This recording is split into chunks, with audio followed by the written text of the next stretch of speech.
What's going on, everyone? Just an update on the 30-gallon Mr. Aqua. As you guys can tell, I finally got my lights hung up there, even though they're not hung the way they're the way they need to be hung. Like this one here, for example. The other one I just kind of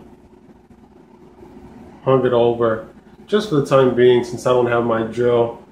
I let my brother use my drill, and waiting for him to come through and bring my drill back so I can drill a hole out in that conduit and hang the light up correctly. Looks a lot cleaner, in my opinion. Had a little bit of a downfall in this tank once again, but quickly got rid of it. As I said in my last video, I was having some problems with cyanobacteria. I unfortunately got it again, just all over the baby tears. I'm not too sure why I'm just getting it on the dwarf baby tears and not on everything else. I read up on it as far as why you get it and how to get rid of it and such.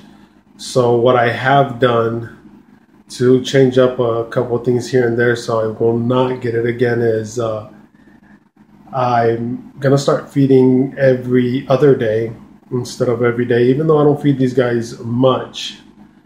But I was thinking it's possible that when I do feed the fauna the food, that it gets in the baby tears. I do notice that it gets in there, and it just sits there. And I have monos in here, and also some auto cats in there. So, and the Farwella cats as well, that scavenge, take care of that stuff during the night and some during the day. Whatever the Cardinal Tetras and the Apisto does not, what they don't eat. So I'm thinking it's a possibility that it was the food that was maybe getting into the dwarf baby tears, and that's what was causing it. Another thing that I think it might have something to do with it is the water circulation inside the tank. I have a, was it a 404 or 304? It's a 404 or a 304 on this Mr. Aqua 30-gallon, and also a Eheim mini skimmer. That's kind of like a little, I guess, a little mini pump as well, that I redirected, and it's actually pushing current down this way because my Pogostemon erectus was getting it a little as well. That actually really did help out and got rid of it. So I'm waiting to see if this works by me moving around or having the water circulated a different way. And hopefully it does work out for me. If not, I'm going to look into getting see if there's even one out. There's something, a small power head or something, really small one, to get just a little bit more water movement in this tank. Now, I don't want this thing to be like a reef where water is just moving everywhere, but something's going to give me a little bit more than what I have now. I did get rid of all the cyanobacteria, but in the process of getting rid of the cyanobacteria, I did lose a lot of my, not completely, but a lot of the dwarf baby tears did die off.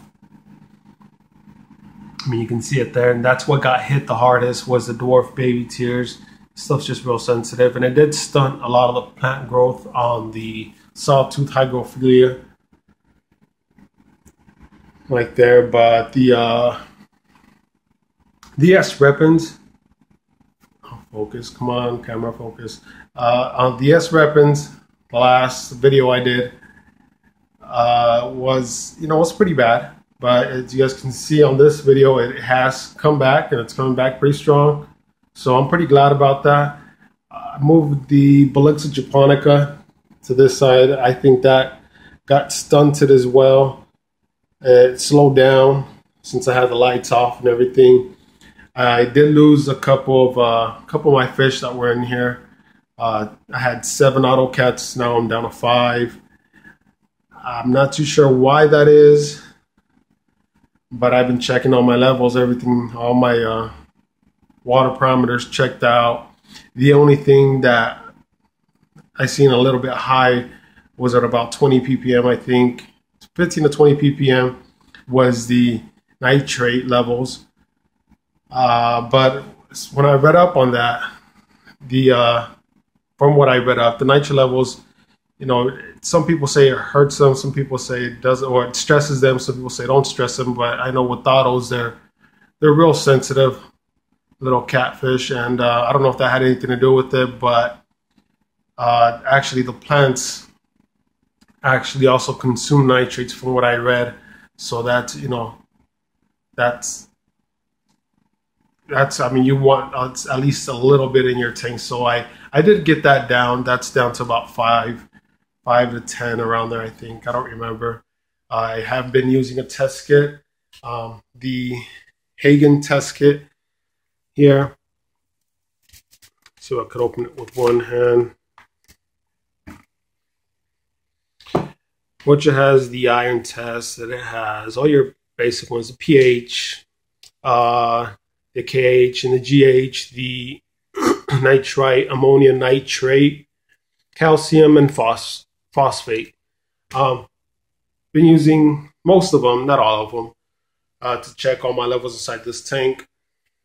Great test kit, highly recommend it. It's pretty pricey, but works great. So I haven't seen any more of that cyanobacteria since I moved some things around, changed a few things. Like I raised the lights up. They used to be lower than what they are now.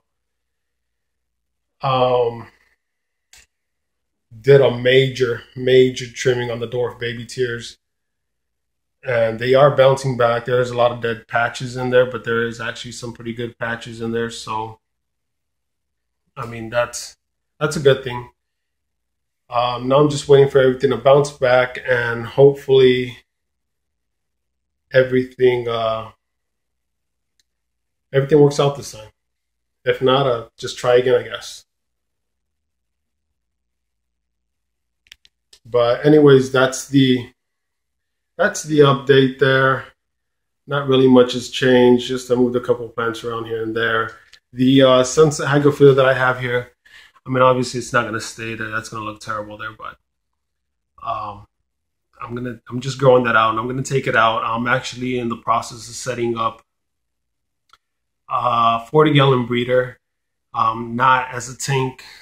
That's going to be like this. It's just going to be a grow tank that I want to just have on the side for, every once in a while that I find a certain plant or something that I want, that I might think about getting in the future, changing up the scape, and that I want to have so I can use in the scape later on if I want to change things up, so I have it.